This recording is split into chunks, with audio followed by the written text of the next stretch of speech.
Welcome back to season 3 of Family Twist. And this is a bonus episode that doesn't involve human story at all, except our connection to our pets. So, Well, we're humans. So I think exactly, that exactly.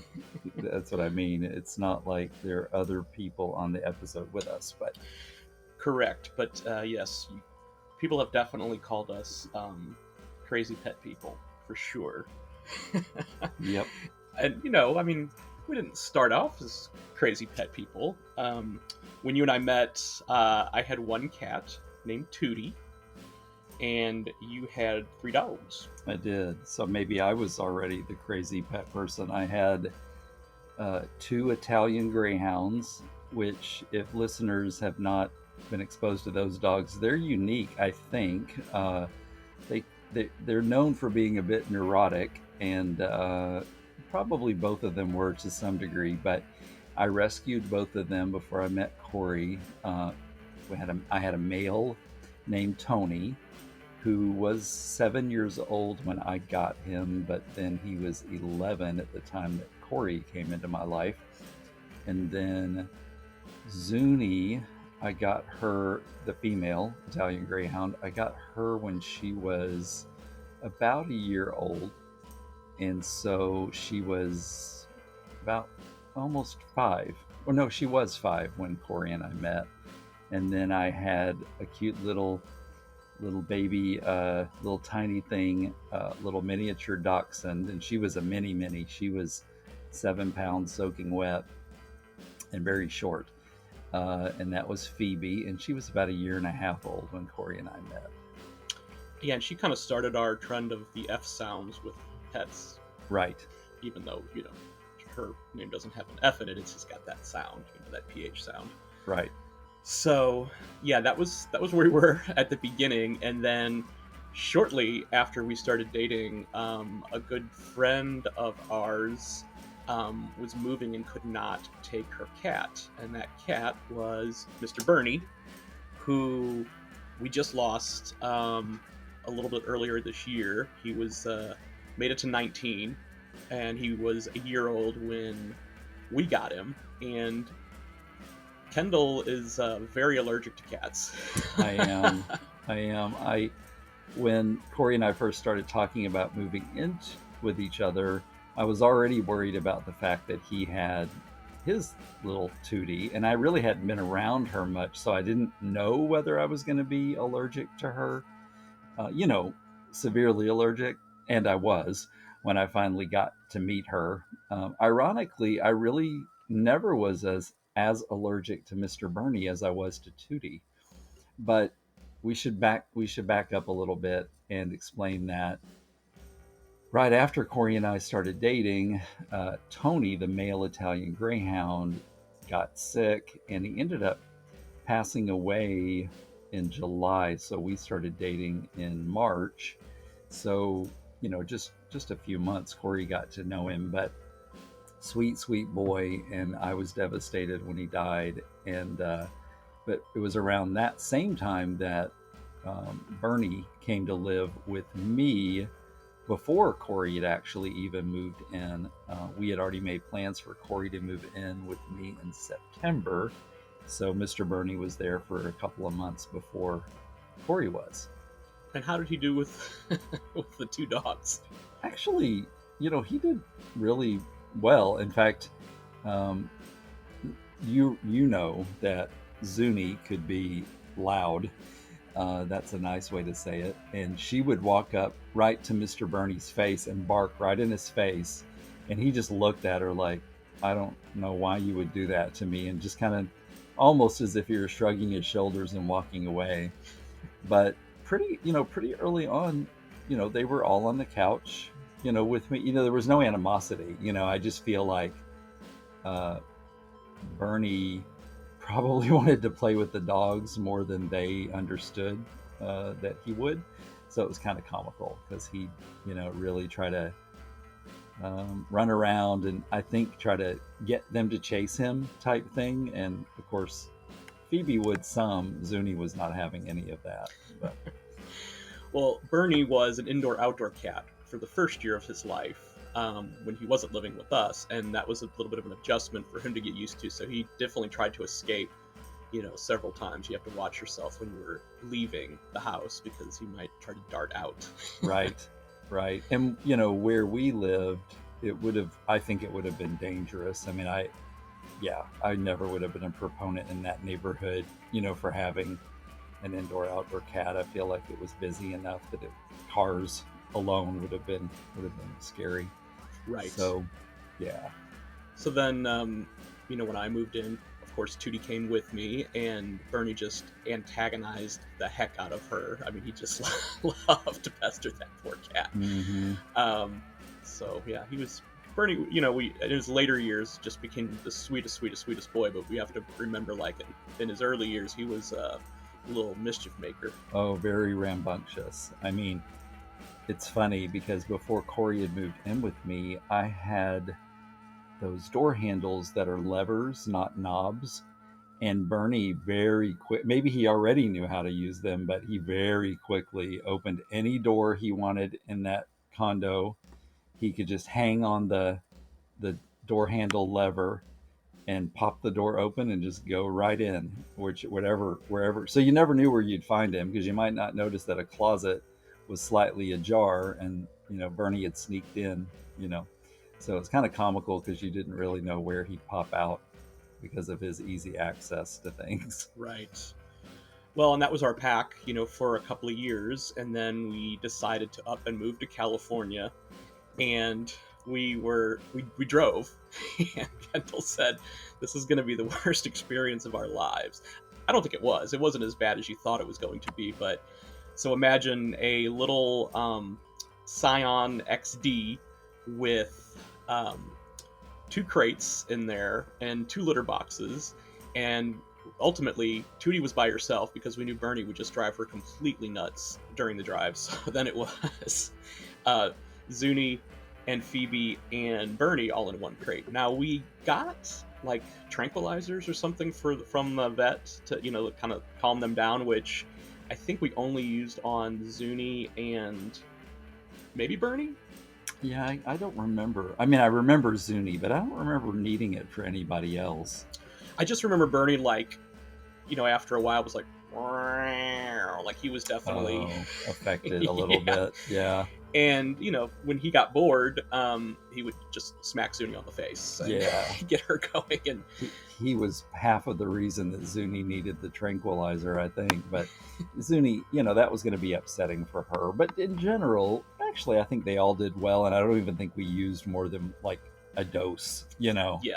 So it was 2 nights.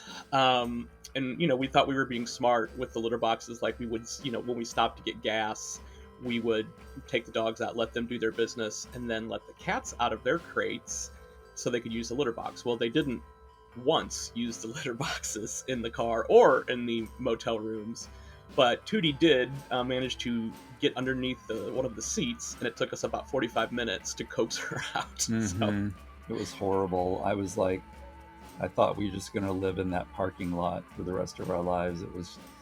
She was, we didn't want to. We could see her and we probably could have grabbed her, but I think that would have freaked her out more, so we were just trying to give her time and coax her out with treats, but she was way too smart for that because she would just take the treat from your hand and go back and hide under the seat. We did find pet-friendly motels on the way, so that, because it was going to be hard to not hide the dogs. So that was fine, but then like in the dead of night, we're sneaking litter boxes into the room under towels and blankets, even though they didn't get used at all. Yeah. And I don't remember where the cats slept. It was just... I think we locked them in the bathroom because, we never. Still to this day, our dogs don't have access to the cats' like litter boxes, or food or any of that. And so we definitely I remember now, we shut the cats in the bathroom with the litter boxes in hopes that they would use them. But like you said, I think I don't know how they did it. I don't even know how that's possible that they held it for so long, but they did. And they seemed, when we arrived in California, they seemed fine. They immediately started eating correctly, drinking water correctly, using the litter boxes. It was almost amazing how quickly they adjusted. For sure, yeah. Here we are in California. We've got the critters we brought from St. Louis, and it wasn't too long after we got to California that Zuni started with her multiple illnesses. Kendall started calling her Humpty Dumpty because we had to put her back together so many times, but Yeah. she had like cancer on her face that got removed, and then her tongue was like permanently out. Then she started getting these weird issues with her eyes, and to the point where she was going blind, and the vet recommended that we actually remove her eyes, which is I'd never even heard of before, and people thought we were nuts for doing it. But you know, after that, I mean, I think she lived for another 3 or 4 years, Yeah. and learned to get around being completely blind, and found the water bowl, and you know, we would carry her outside Yeah. to do her business, and yeah, I think she was fine. I guess dogs are very resilient, so yeah, I don't feel guilty about putting her back together because she wasn't in No. any pain. Um, but yeah, so then California is definitely when we started our craziness, because I worked for a company called Pet Food Express and did marketing and community outreach there. And one of the biggest projects that I worked on was the reintroduction of the Bay Area Pet Fair, a huge event. And I'm sure that by the time I left California, it was the biggest pet adoption event, like in-person event in the country. Mm-hmm. It was huge. So um, It happened over the course of a weekend every year. yeah, So and yes, hundreds and hundreds of pets, went to homes, including ours. So I think it was the second year, for whatever reason, we decided, hey, we've got room for another dog. So Kendall brought Phoebe to the pet fair, and um, just trotting down the middle of a row, I see this little cute dachshund, and and somebody was walking him from one of the rescue groups. So I immediately went up and said, hey, is he available? And he was, and so we brought him and Phoebe together. There was like a little like fenced in area where dogs could get to know each other a little bit. She seemed fine. He seemed fine, and like I think literally within 15 minutes, like we had him adopted, and Kendall was going back home with our dog, who we named Falco, and because he didn't have a name, when we got him. They found him and his brother on the streets of Daly City roaming around. His brother was already adopted, so here's Falco, and he just immediately became part of the pack. Kendall said when they got home, he just jumped up on the couch and curled up, and he did. It was amazing. It was cute and funny, and it's like he just already knew what to do, and walked over and got himself a drink and of water, and uh, just it was kind of fun. And when I remember taking him out into our backyard for the first time to go potty, he just no hesitation, just sniffed everything. He did have to sniff every inch of the backyard, but once he just, it's almost like he knew, well, this is where I live now, and he seemed really at ease. for sure, Yeah. So I was pretty content with that number of pets. And fast forward a year, back at the Bay Area Pet Fair, and Kendall was visiting, and I just had horse blinders on because I'm like, one, it was super busy, and two, it's like I didn't think we needed any more critters. So, but then Kendall introduced me to this little Chihuahua mix, and they had gotten a whole batch of dogs in at that time, and they were all named after wine. So that was Grenache, and I said, oh yes, Grenache is lovely, and somebody's going to give him a wonderful home. And I immediately said, you're right, we are. So we didn't get Grenache that day, but Kendall said, if that dog doesn't get adopted at the pet fair, then I'm going to get him on Monday. And sure enough, he did. I did. Well, I called. So I think I visited the pet fair on Saturday. On Sunday, I at the end of the day, I sent an email to the Berkeley Humane Society, which is who was fostering him, and asked about him. Immediately got an email back saying, "Yep, he's still available." And I said, "Hold him. Don't let anybody else have him." And uh, we we did take that one car with us to California, but I almost never drove when we lived there. Corey did because it would have been a weird commute on public transportation for him. But I actually took like a train and two buses, which is it's a strange number of transfers, really, for me to have done to go meet Grenache again, and didn't take him home that day, but did everything, paid for him, the adoption fee and everything, and went back a second time in the same week. I think I went on Thursday and got him and brought him home. And his name did not remain Grenache. We stuck with our F theme, so hence Mr. Furley, who is actually in the room with us right now. He loves podcast time because he's the only one that gets to come into the room and chill because he's the only one that won't bark. But it's also because he's Kendall's favorite. Absolutely, yeah. Which I just think is wrong to say. Like, to have a favorite pet or a favorite kid. Everybody does, I'm sure, but most of the time they keep it to themselves. Yeah. Right, Mom? I know I'm my mom's favorite. See, although my sister thinks she is, but she's wrong. Well, we know I'm not my mom's favorite. They're back to our regular story, but anyway, yeah, it's I've always had this special place for Furley. I love all of our pets, of course. But Furley is, I mean, Corey hates when I say this, but he's like the best behaved. He obeys the best. He is a people dog. I do think that he might have been an only dog before he came to live with us, because he didn't dislike the other dogs or the cats. He's never been mean to any creature that I've seen, but he just doesn't seem to care that they're there. He'll snuggle with Falco and that sort of thing.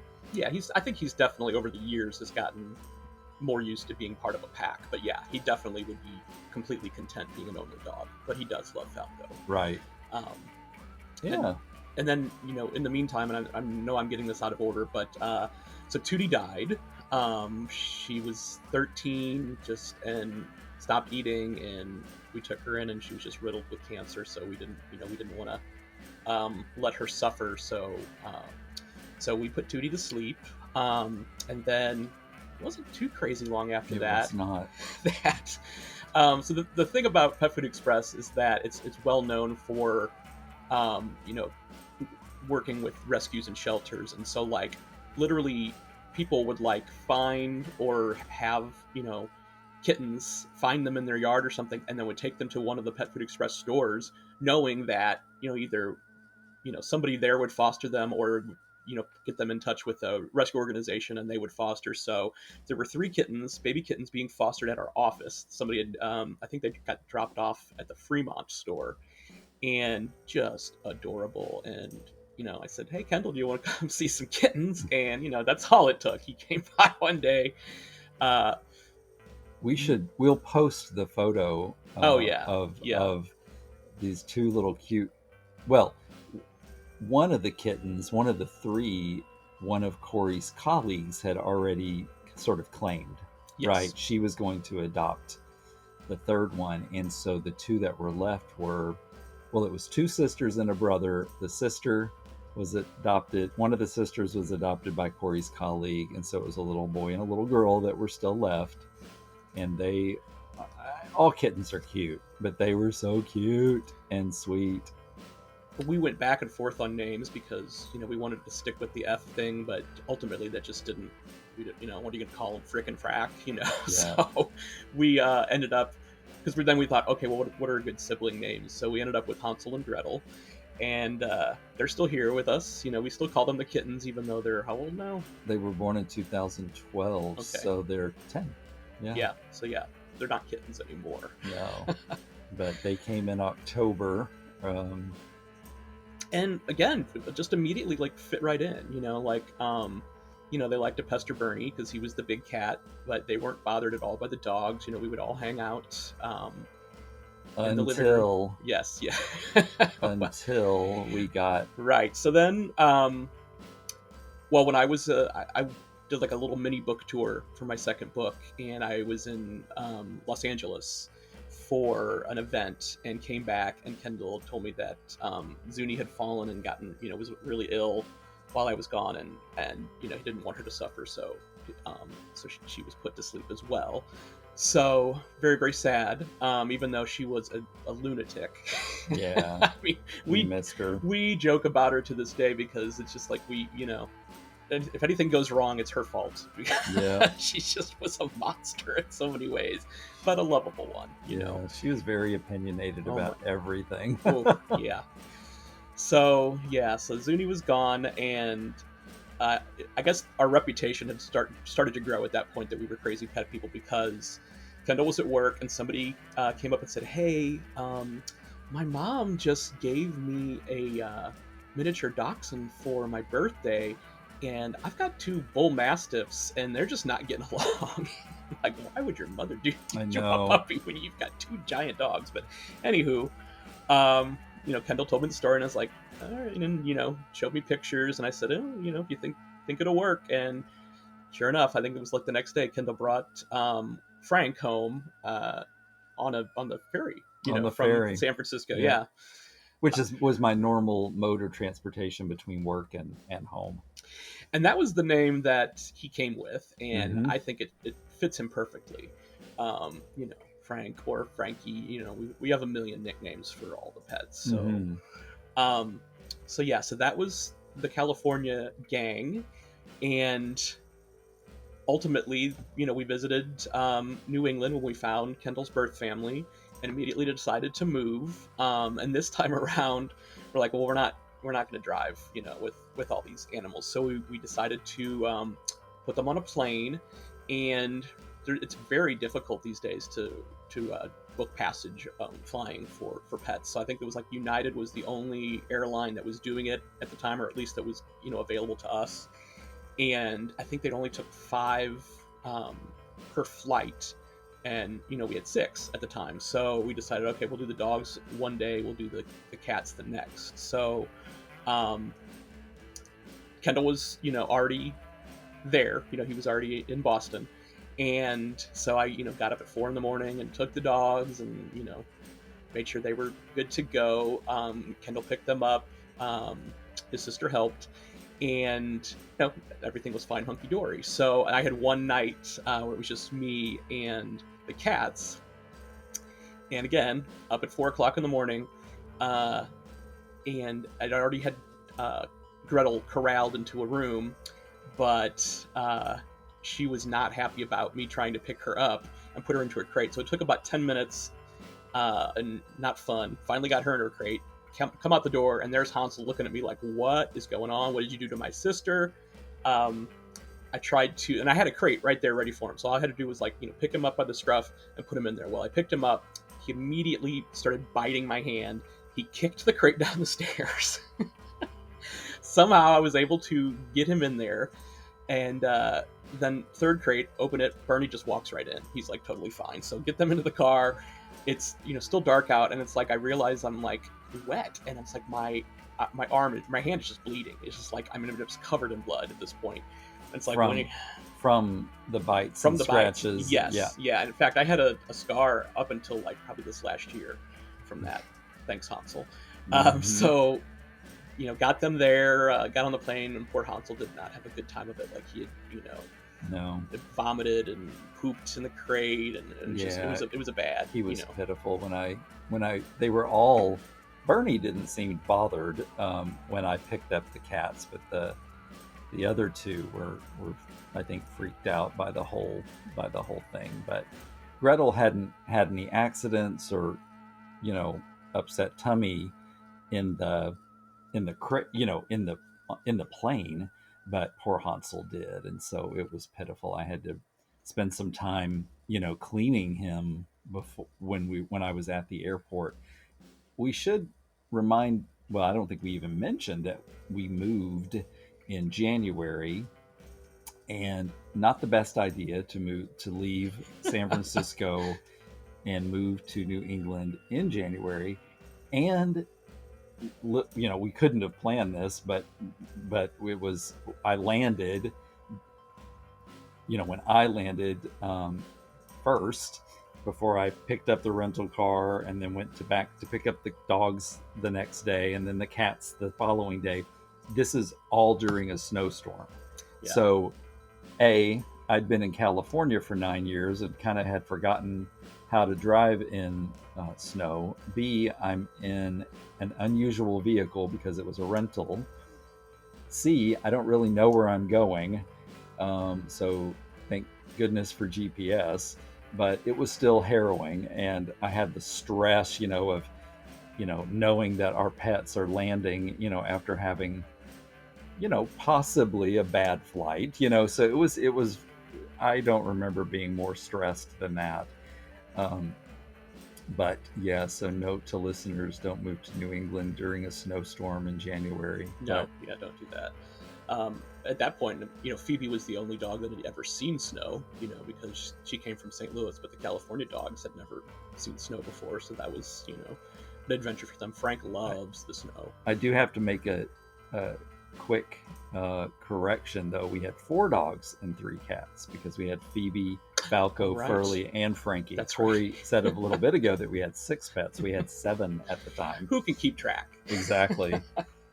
And we did, we had rented a cute little 2-bedroom house in Rockport, Massachusetts for, with a very short lease. We only had like a 6-month lease because we knew that we wanted to try to buy something out here, or, and that actually worked out quite well because ironically, the couple who owned and might still own the house in Rockport, Mass, they spent part of the year, the winter, in California in one home that they owned, and then they would spend summers and falls in New England in Rockport, Mass. So it actually worked out quite well because when we were looking for a place, we actually sat in a bar about 20 minutes from our condo in California and got to meet them and kind of had photos of the place, but of course just kind of rented it sight unseen. We thought about sending my brother or my sister to check it out. We were like, it's a short lease. Temporary. Yeah, it wasn't a big deal, and it did work out quite well.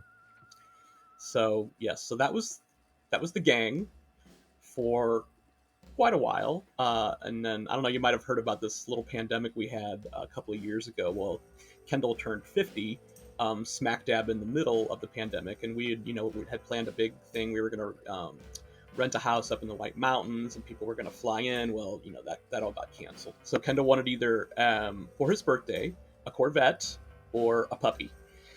So we don't have a Corvette. No, and I knew that was never going to be a real thing. But and maybe someday we will, but we don't have now. But yeah, no, I had been researching. I've always loved Chihuahuas, and I do feel like in many instances they get a bad reputation when they shouldn't. And I purposely sought out the breeder that we ended up getting our little guy from. She had a really good reputation for having atypical Chihuahuas. And what I mean by that is that she prides herself on their temperament. And I will say that we the little guy we got, we named him Finney to keep with that F sound. And Finney he's pretty, I mean, he's not low key. You wouldn't call him low key, No. but he isn't yappy. He doesn't bark for no reason. In fact, quite honestly, he only barks like when we're playing. It's really cute. Like he'll spin around, and yell at you like, pay attention to me. But it isn't constant. It isn't troublesome. He's a really good little dog, and he was my 50th birthday gift. So now he's already 3, even though I will turn 53 next month. But So yeah, and then poor little Phoebe, she got sick while Kendall was traveling, and they gave her some steroids, and she was able to kind of walk still some, but she went downhill pretty quickly, which is good. It wasn't like a long horrible illness, and so Phoebe died, but then I really thought, okay, well, we have plenty, we're good. right. And then Kendall started, showing me pictures from, I don't even know where he got the idea from, because I'd never even heard of this breed. He's like, oh, look at these cute rescue dogs. They're Havanese, and they're, oh my gosh, and they, sob story, like, oh, a lot of them are like, so, a lot of these Havanese come from puppy mills, so they're, crated, 24/7, and just not in great conditions. And so it's like, the sob story, and I'm like, ugh. I never did say yes, but although Kendall never did ask me either. So all of a True. sudden, we've got Havanese rescue people at our place checking us out, making sure we're legit, and then brought this sweet girl over who they had, recently rescued, and not sure exactly how old she is, maybe They like 6 or they 7, think or yeah, they think she was around 6, and we've had her for a year, so she's probably around 7 now. Yeah, she was one of 22 adult females that were rescued from a single puppy mill in Ohio. And, you know, the good thing is, I don't think she was ever abused. I mean, I don't think she was like harmed. It is abusive, I think, to leave a dog in a crate 24/7. I'm not saying that, but I don't think she was like tortured. I don't think she was physically abused, because she's never been scared of us, but she didn't really understand touching, right? So, like, when you would pet her, she would just kind of look at you strangely, like she didn't understand why you would want to do that. So it was kind of pitiful, but now she's the opposite. This girl runs up. I'm going to get emotional. I just love her so much. She'll run up to you, put her little paws on you, and almost hug your leg yeah, with her her front paws. It's so sweet, and she's just the best natured dog. Never, I don't think she has an angry bone in her body. She little Finny, who is 3, adores her and pesters her constantly, and she is just a good big sister. She just lets him pester her, and I think I know she enjoys the attention. She wags her tail constantly while he's doing it, up to a point, and then she'll tell him that she's had enough, but she never tries to bite him. She just kind of yells at him quickly, like, leave me alone, buddy. And it's cute, and just we lucked into having a really, really good addition to this pack. So yes, if you're doing the math, I know it's been hard to follow probably, but now we have 5 little dogs. Frankie's the quote big one. He's 16 pounds, so they go between Finny, who's 6 pounds, and Frankie, who's 16, so they're all quite small, and then the 2 cats, so Hansel and Gretel. and we did not stick with the F sound with her because I just thought it was, she probably knew her name. I think she did. Yeah. By the time we got her, she'd been being fostered for 3 months, I believe. So the name that they gave her, because apparently the puppy mill didn't even tell, maybe she never had a name, but they didn't even, if she did, the people that rescued her did not know what it was, so they started calling her Nikki, and that's what we call her. And Nikki or Nini or oh yeah, we have Nick. We have all kinds of cute names for her. The Nickster. She's so sweet. She is such a good girl. And I actually think that if she were on the bed right now with Furley behind us in the room that we're in, I think she'd be very quiet too. Oh yeah. I just think she might want attention that Pearlie is happy to just curl up and sleep for a while, but Nikki might want to be on our laps. She immediately took to sleeping in the bed with us too, which we started that when Frank came in. I think it was when Frank I came think to it start. was. Yeah, Yeah. and so 4 of the 5 are in bed with us every night. Finney is not because he's so little. We're just afraid that somebody's going to roll over on him Or or he something. could fall off, or yeah. Right. Oh, I can see him just jumping off the bed. Yeah, He's nuts. yeah, he's still, he's not a puppy, but he still acts puppyish, so he would worry me. You'd almost have to have those guards up around around the edge, every edge of the bed, for me to feel comfortable, and then I'd still probably worry. And he doesn't settle that well unless he's in his crate.